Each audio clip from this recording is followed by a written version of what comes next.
இப்போ தான் நம்ம சேனலை நீங்கள் ஃபஸ்ட் டைம் பார்க்குறீங்க அப்படின்னா மறக்காமல் சப்ஸ்கிரைப் பண்ணி பக்கத்தில் இருக்கக்கூடிய பெல் ஐக்கானையும் ப்ரெஸ் பண்ணிக்கோங்க. அப்போ தான் இந்த மாதிரி சுவாரஸ்யமான வீடியோக்களை நீங்கள் தொடர்ந்து பார்க்க முடியும். இவங்களுடைய பேர் தான் வெண்ணிலா. நம்ம வெண்ணிலாவுக்கு வயது வந்துட்டு 34 வயது ஆகுது. நம்ம வெண்ணிலா வந்துட்டு சின்ன வயசுலேருந்தே ஒரு கிராமத்திலே வளர்ந்த பொண்ணு அப்படிங்கிறதுனால தன்னுடைய அம்மா அப்பா பேச்சுக்கு மறுவார்த்தை கூட பேசாத ஒரு நல்ல பொண்ணாக தான் வளரவும் ஆரம்பிக்கிறாங்க. நம்ம வெண்ணிலாவுக்கு திருமண வயது ஆனதுக்கப்புறமா தன்னுடைய பெற்றோர்கள் மூலியமாக கணேஷ் அப்படிங்கிற ஒரு பையனை வந்துட்டு திருமணமும் பண்ணி வைக்கிறாங்க. திருமணம் பண்ண நாள்லேருந்து நம்ம கணேஷ்க்கு பிடிச்ச மாதிரி அவங்களுக்கு பிடிச்ச எல்லா உணவு வகை எல்லாமே தன்னால் முடிஞ்ச வரைக்கும் தன்னுடைய கணவரை சந்தோஷமாகவே வச்சுக்கிட்டும் இருந்திருக்கிறாங்க.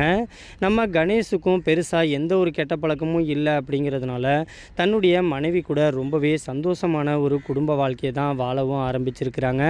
ஆனால் நாளடைவில் நம்ம கணேஷ் வந்துட்டு வேலைக்கு போகிறேன் அப்படின்னு சொல்லிட்டு வேறு பொண்ணுங்க கூட பேசிக்கிட்டு கொஞ்சம் தொடர்பில் இருக்கிறது தெரிஞ்சு நம்ம வெண்ணிலா வந்துட்டு தன்னுடைய கணவரை வந்துட்டு கொஞ்சம் கொஞ்சமாக விட்டு விலகவும் ஆரம்பிச்சிருக்கிறாங்க.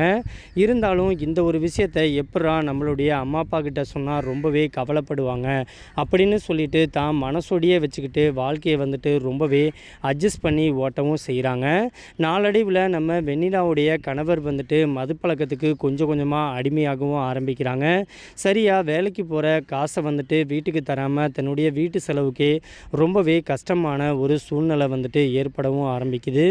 அப்போ தான் நம்ம வெண்ணிலா வந்துட்டு நம்மளால் முடிஞ்ச ஏதோ ஒரு வேலைக்கு வந்துட்டு போக ஆரம்பிக்கலாம் அப்படின்னு சொல்லிட்டு பக்கத்தில் இருக்கக்கூடிய ஒரு ப்ரைவேட் கம்பெனிக்கு வேலைக்கு போகவும் ஆரம்பிக்கிறாங்க. நம்ம வெண்ணிலா வந்துட்டு பார்க்குறதுக்கு நல்ல கலராக இருப்பாங்க. ரொம்பவே அழகான ஒரு தோற்றத்தோடு இருக்கிறதுனால நம்ம வெண்ணிலாவை பார்க்குறவங்க எல்லாமே அவங்க மேலே வந்துட்டு வச்சக்கண்ணு வாங்காமல் ஒரு மாதிரி ஒரு பிம்பத்தோடு பார்க்கவும் ஆரம்பிச்சிருக்கிறாங்க. என்ன தான் இருந்தாலும் நம்ம வந்துட்டு இன்றைக்கி குடும்ப கஷ்டத்துக்காக தான் வேலைக்கு போகிறோம் அப்படிங்கிறத புரிஞ்சுக்கிட்டு நம்ம வெண்ணிலா வந்துட்டு அந்த இடத்துலையும் இவங்க வந்துட்டு தன்னுடைய மரியாதையும் சுய கௌரவத்தையும் யார்கிட்டையும் விட்டு கொடுக்காம நம்ம வெண்ணிலா வந்துட்டு வேலைக்கு போயிட்டு அது மூலியமாக வரக்கூடிய வருமானத்தை வச்சு தன்னுடைய குடும்ப செலவு எல்லாத்தையுமே கொஞ்சம் கொஞ்சமாக பார்க்கவும் ஆரம்பிக்கிறாங்க. அப்போ தான் வேலைக்கு போன இடத்துல சுபாஷ் அப்படிங்கிற ஒரு பையனை வந்துட்டு பார்த்து பேசவும் ஆரம்பிக்கிறாங்க. தன்னுடைய வேலையில் தனக்கு மேலே இருக்கக்கூடிய ஹெட்டான நம்ம சுபாஷ் கிட்ட கொஞ்சம் நண்பராகவே பேசி பழகவும் ஆரம்பிக்கிறாங்க. அப்படி பேசும்போது தான் தன்னுடைய குடும்ப சூழ்நிலை தன்னுடைய கணவர் பற்றிலாம் எல்லா விஷயத்தையுமே கொஞ்சம் கொஞ்சமாக பேச ஆரம்பிக்கிறாங்க. அப்படி பேசும்போது நம்ம சுபாஷும் நம்ம வெண்ணிலாவுக்கு ஏற்ற மாதிரி பேசவும் நம்ம வெண்ணிலாவுக்கு ரொம்பவே பிடிச்சு போயிடுது. அதனால் தன்னுடைய குடும்ப விஷயம் எல்லா விஷயத்தையுமே கொஞ்சம் கொஞ்சமாக ஷேர் பண்ணிக்கவும் ஆரம்பிக்கிறாங்க. ஒரு வழியாக நம்ம வெண்ணிலாவுடைய மொபைல் நம்பர் வாங்கி அடிக்கடி நம்ம சுபாஷ் வந்துட்டு கால் பண்ணி பேசுகிறது வழக்கமான ஒன்று தான் அப்படிங்கிறதுனால நம்ம வெண்ணிலா வந்துட்டு என்னுடைய கணவர் இருக்கும்போது நீ வந்துட்டு கால் பண்ணாத, ஏன்னா என்னுடைய கணவர் வந்துட்டு அவங்களுடைய நடவடிக்கை எல்லாமே மாறுதலாக இருக்குது. அது மட்டும் இல்லாமல் நீ கால் பண்ண அப்படின்னா என்னையும் தப்பாக சந்தேகப்பட்டு பேசுவார். அதனால் என்னுடைய கணவர் இருக்கும்போது நீ வந்துட்டு கால் பண்ணாத, நீ வாட்ஸ்அப்பில் மட்டும் எனக்கு மெசேஜ் பண்ணு, நான் உனக்கு பார்த்துட்டு என்னுடைய கணவர் இல்லை அப்படின்னா உனக்கு நான் கால் பண்ணுறேன், நம்ம பேசிக்கலாம் அப்படின்னு சொல்லவும் ஆரம்பிச்சிருக்கிறாங்க. அது மாதிரியே வாட்ஸ்அப்பில் அடிக்கடி சேட் பண்ணுறது அப்படின்ட்டு நம்ம வெண்ணிலா கூட கொஞ்சம் கொஞ்சமாக நேரத்தை வந்துட்டு ஸ்பெண்ட் பண்ணவும் ஆரம்பிச்சிருக்காங்க நம்ம சுபாஷ். நம்ம வெண்ணிலாவுக்கும் தன்னுடைய கணவர் கூட தன்னுடைய குடும்ப சூழ்நிலை கூட என்ன தான் சந்தோஷமான ஒரு வாழ்க்கையை வாழ்ந்துக்கிட்டு இருந்தாலும் நம்ம சுபாஷ்கிட்டேருந்து எப்படா மெசேஜ் வரும் அப்படின்ட்டு ரொம்பவே ஏங்கி தவிக்கவும் ஆரம்பிச்சிருக்கிறாங்க. ஏன்னா தனக்குன்னு ஒரு ஆறுதலாகவும் எல்லா விஷயத்துலையுமே தன்னை புரிஞ்சுக்கிட்டவராகவும் நம்ம சுபாஷ் வந்துட்டு நம்ம வெண்ணிலாவுடைய கண்ணுக்கு தெரிஞ்சதுனால நம்ம வெண்ணிலாவுக்கு நம்ம சுபாஷ்டேருந்து மெசேஜ் வந்தால் மட்டுமே தன்னுடைய உலகத்தையே மறந்துட்டு எல்லா விஷயத்தையும் எல்லா வேலையையும் ஒதுக்கி வச்சுட்டு நம்ம சுபாஷ்க்கு மெசேஜ் பண்ணவும் ஆரம்பிச்சிருக்கிறாங்க. நம்ம வெண்ணிலாவுக்கு இருந்த ஒரே ஒரு ஆறுதல்னால் அது சுபாஷோட அந்த வாட்ஸ்அப் சேட்டிங் மட்டும்தான். இதை வந்துட்டு ரொம்பவே நுட்பமாக நோட் பண்ணவும் ஆரம்பிச்சிருக்கிறாங்க நம்ம வெண்ணிலாவுடைய கணவர். இருந்தாலும் நம்ம வெண்ணிலாவுடைய கணவர் வந்துட்டு எதுவும் வெளிக்காட்டிக்காமல் கொஞ்சம் கண்டும் காணாமலேயும் இருக்கவும் ஆரம்பிச்சிருக்கிறாங்க. அப்போ தான் நம்ம வெண்ணிலா வந்துட்டு வேலைக்கு போன இடத்துல நம்ம சுபாஷ் கூட எங்கேயாச்சும் வெளியில் போய் மனசு விட்டு பேசினா நல்லா இருக்குமே அப்படின்னு சொல்லிட்டு பக்கத்தில் இருக்க இருக்கக்கூடிய ஒரு கோயிலுக்கு வந்துட்டு 2 பேரும் போகவும் ஆரம்பிச்சிருக்கிறாங்க. அப்படி போகும்போது நம்ம வெண்ணிலாவும் நம்ம சுபாஷும் சேர்ந்து ஒன்றா வந்துட்டு ஃபோட்டோ வந்துட்டு எடுத்துக்கவும் ஆரம்பிச்சிருக்கிறாங்க. அந்த ஒரு ஃபோட்டோ வந்துட்டு தன்னுடைய மொபைலில் வந்துட்டு சேவ் பண்ணி வைக்க வேணாம் அப்படின்னு சொல்லி சுபாஷ் வந்துட்டு சொல்லியும் அதை கேட்காம நம்ம வெண்ணிலா வந்துட்டு வேறு ஒரு ஃபோல்டரில் வந்துட்டு அந்த ஒரு ஃபோட்டோவை எடுத்து சேவ் பண்ணி வைக்கவும் ஆரம்பிச்சிருக்கிறாங்க.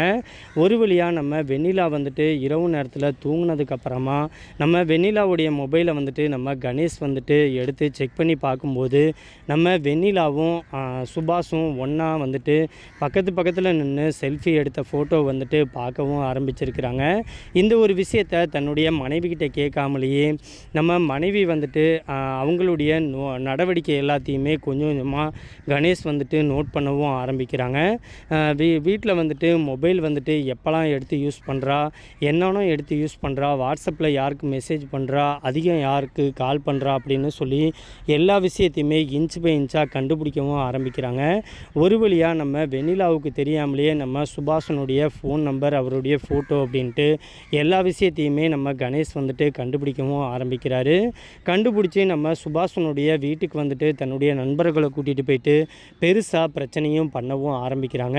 நீ எப்படி என் மனைவிக்கிட்ட வந்துட்டு நீ வந்துட்டு அடிக்கடி ஃபோன் பண்ணி பேசலாம், வாட்ஸ்அப்பில் சேட்டிங் பண்ணலாம் அப்படின்னு சொல்லி ரொம்பவே வல்கராக வம்பிழுக்கவும் ஆரம்பிக்கவும் செஞ்சுருக்கிறாங்க.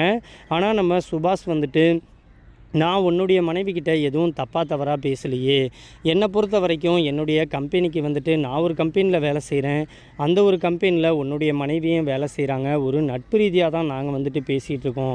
ஒரே ஒரு நாள் நாங்கள் வந்துட்டு கோயிலில் வந்துட்டு மீட் பண்ணோம், அவங்களுடைய குடும்ப விஷயம் எல்லா விஷயத்தையுமே என்கிட்ட வந்துட்டு ஓப்பனாக ஷேர் பண்ணிக்கவும் ஆரம்பித்தாங்க.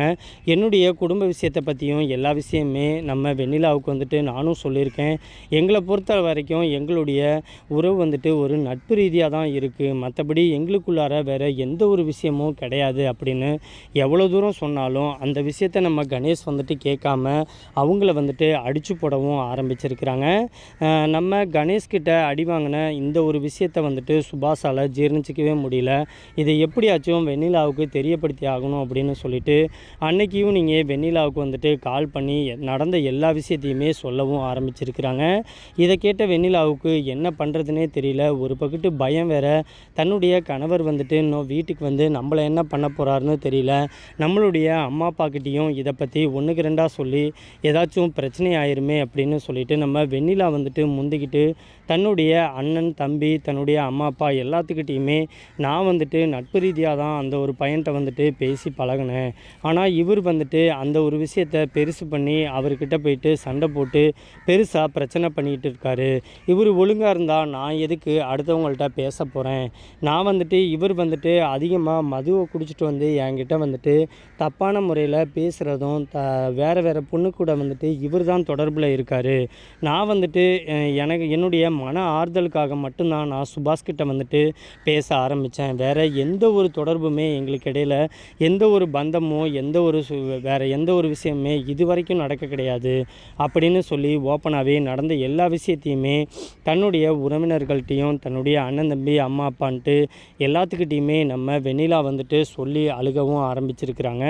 உடனடியாக நம்ம கணேஷை கூப்பிட்டு விசாரிக்கவும் ஆரம்பிச்சிருக்கிறாங்க. நீ பண்ணுறது எதுவுமே சரி கிடையாது, நானும் என்னுடைய மகள் வந்துட்டு இது வரைக்கும் என்கிட்ட எந்த ஒரு விஷயமே சொல்லலை அப்படிங்கிறதுனால நானும் இதை பற்றி பெருசாக எதுவும் கண்டுக்கானாத மாதிரி தான் இருந்தேன். நீ வந்துட்டு வேலைக்கு போகிற சம்பள காசு கூட வீட்டில் தரலன்னு நான் கேள்விப்பட்டேன், அது மட்டும் இல்லாமல் நீ இவ்வளோ தூரம் அவளோட மொபைலை செக் பண்ணி இவ்வளோ தூரம் பண்ணுறியே, உன்னுடைய ஃபோனை வந்துட்டு கொடு, நீயும் யார்கிட்ட பேசிகிட்டு இருக்க, என்னென்ன தொடர்பில் இருக்குன்னு எங்களுக்கும் தெரியும் அப்படின்னு சொல்லி பிரச்சனை பண்ணவும் ஆரம்பிச்சிருக்கிறாங்க. ஒரு கட்டத்தில் நம்ம கணேஷால் அவங்க கேட்கக்கூடிய கேள்விக்கு எந்த ஒரு கேள்விக்குமே பதில் சொல்ல தெரியாமல் தன்னுடைய குடும்பத்தையும் தன்னுடைய பிள்ளைங்களையும் தன்னுடைய மனைவியுமே விட்டுட்டு வெளியில் வந்துட்டு வீட்டை விட்டு வெளியில் போகவும் ஆரம்பிக்கிறாங்க.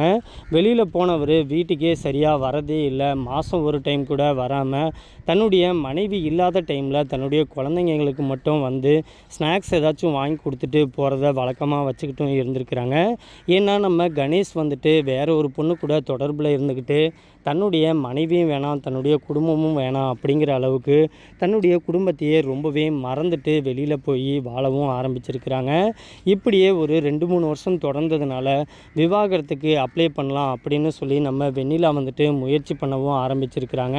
ஆனால் விவாகரத்துக்கும் நம்ம கணேஷ் வந்துட்டு சம்மதம் வந்துட்டு தெரிவிக்காத ஒரு காரணத்தினாலையும் எந்த ஒரு தொடர்புமே இல்லாமல் இருந்ததுனாலையும் மறுபடியும் நம்ம வெண்ணிலா வந்துட்டு சுபாஷ்கிட்ட கொஞ்சம் கொஞ்சமாக பேசவும் ஆரம்பிக்கிறாங்க. நடந்த எல்லா விஷயத்தையும் சொல்ல, தெரிஞ்சோ தெரியாமலேயோ என்னால் உங்கள் குடும்பத்தில் இன்றைக்கி இந்தளவுக்கு பிரச்சனை வந்துட்டு நடந்துருச்சு, நீ விருப்பப்பட்ட அப்படின்னா நம்ம 2 பேரும் சேர்ந்து வாழலாமா அப்படின்ட்டு நம்ம சுபாஷ் வந்துட்டு நம்ம வெண்ணிலா கிட்ட கேட்கவும் ஆரம்பிக்கிறாங்க. நம்ம அப்படி கேட்கும்போது எனக்கு ஒன்றும் ஆட்சேபனை கிடையாது, எனக்கும் கணவர் இல்லை, நான் வந்துட்டு உன்கிட்ட எந்த ஒரு விஷயத்தையுமே எதிர்பார்த்து நம்ம 2 பேரும் பழகலை, நட்பு ரீதியாக தான் பழகணும், ஆனால் இது வந்துட்டு விபரீதத்தில் வந்து முடிஞ்சிருச்சு அப்படின்னு சொல்லி முடிவெடுத்து சென்னைக்கு வந்துட்டு திடீர்னு சுபாஷ்க்கு வந்துட்டு ஒரு வேலையும் கிடைக்க ஆரம்பிக்குது. சென்னைக்கு போன நம்ம சுபாஷை வந்துட்டு தேடிட்டு நம்ம வெண்ணிலாவும் வந்துட்டு சென்னைக்கு வேலைக்கு போகிற மாதிரி வேலைக்கு போகவும் ஆரம்பிக்கிறாங்க. அந்த ஒரு இடத்துல 2 பேரும் சேர்ந்து ஒரு ரூம் எடுத்து ஒரே வீட்டில் ஒரே குடும்பமாக ரொம்பவே சேர்ந்து வாழவும் ஆரம்பிச்சிருக்கிறாங்க. நம்ம சுபாஷ் வந்துட்டு தனக்கு திருமணமாகி தனக்குன்னு ஒரு மனைவி இருந்தாலும் தன்னுடைய வாழ்க்கையில் வந்துட்டு தன்னுடைய மனைவியும் நிறைய தப்பு பண்ணியிருக்கா அப்படிங்கிறத புரிஞ்சுக்கிட்டு நம்மளுக்கு பிடிச்ச மாதிரி ஒரு நல்ல மனைவியும் கிடச்சிருக்காங்க. அது மட்டும் இல்லாமல் தெரிஞ்சோ தெரியாமலையோ அவங்களோட வாழ்க்கையில் இன்றைக்கி என்னால் வந்துட்டு பிரச்சனை வந்து அவங்களுடைய கணவரை விட்டு பிரிஞ்சு வந்துட்டாங்க, இன்றைக்கி எந்த ஒரு தொடர்பும் இல்லாமல் தான் இருக்காங்க அப்படின்னு சொல்லிட்டு நம்ம வெண்ணிலாவுக்கு ஒரு வாழ்க்கை கொடுத்து நம்ம வெண்ணிலா கூட ரொம்பவே சந்தோஷமாக சென்னையில் வந்துட்டு வாழவும் ஆரம்பிச்சிருக்கிறாங்க. இப்படி வாழ்ந்தாலும் தன்னுடைய மனைவி தன்னுடைய குழந்தைங்கன்ட்டு அவங்களுக்கு தேவையானதையும் செஞ்சு கொடுத்துட்டு ஒரே குடும்பமாக ரொம்பவே சந்தோஷமாக வாழவும் ஆரம்பிச்சிருக்கிறாங்க. ஒரு பக்கத்து நம்ம வெண்ணிலாவுடைய கணவர் வந்துட்டு தன்னை விட்டுட்டு போனாலும் தன்னுடைய கணவரும் இன்றைக்கி சரி கிடையாது. ஏன்னா நானும் வந்துட்டு எந்த ஒரு தப்புமே பண்ண கிடையாது, ஆனால் அவர் வந்துட்டு தப்பு பண்ணிவிட்டு பழி எல்லாத்தையும் என் மேலே தூக்கி போட்டு இன்றைக்கி அவர் தான் இந்த குடும்பத்தை விட்டு போயிட்டாலும் இன்றைக்கி இவர்கிட்ட வந்துட்டு நான் நட்பு ரீதியாக தான் பழகினேன், ஆனால் இன்றைக்கி இவர் வந்துட்டு என்னை வந்துட்டு மனைவியாக ஏற்றுக்கிட்டு இன்றைக்கி என் கூட சந்தோஷமாக இருந்து என்னுடைய குடும்பங்களுடைய எல்லா தேவைகளையுமே இவர் வந்துட்டு முன்னெடுத்து பார்க்குறாரு அப்படின்னு சொல்லிட்டு நம்ம சுபாஷ் கூட ரொம்பவே சந்தோஷமான ஒரு குடும்ப வாழ்க்கையும் இணைஞ்சு வாழவும் ஆரம்பிச்சிருக்கு. இந்த ஒரு வீடியோ பற்றின உங்களுடைய கருத்துக்கள் எதுவாக இருந்தாலும் கீழே இருக்கக்கூடிய கமெண்ட் பாக்ஸில் மறக்காமல் கமெண்ட் பண்ணுங்கள். இந்த வீடியோ பிடிச்சிருந்துச்சு அப்படின்னா அந்த வீடியோவுக்கு ஒரு லைக் பண்ணிவிட்டு உங்கள் ஃபேமிலி அண்ட் ஃப்ரெண்ட்ஸுக்கும் ஷேர் பண்ணிடுங்க. மறக்காமல் நம்ம சேனலை சப்ஸ்கிரைப் பண்ணிக்கோங்க. தேங்க்ஸ் ஃபார் வாட்சிங்.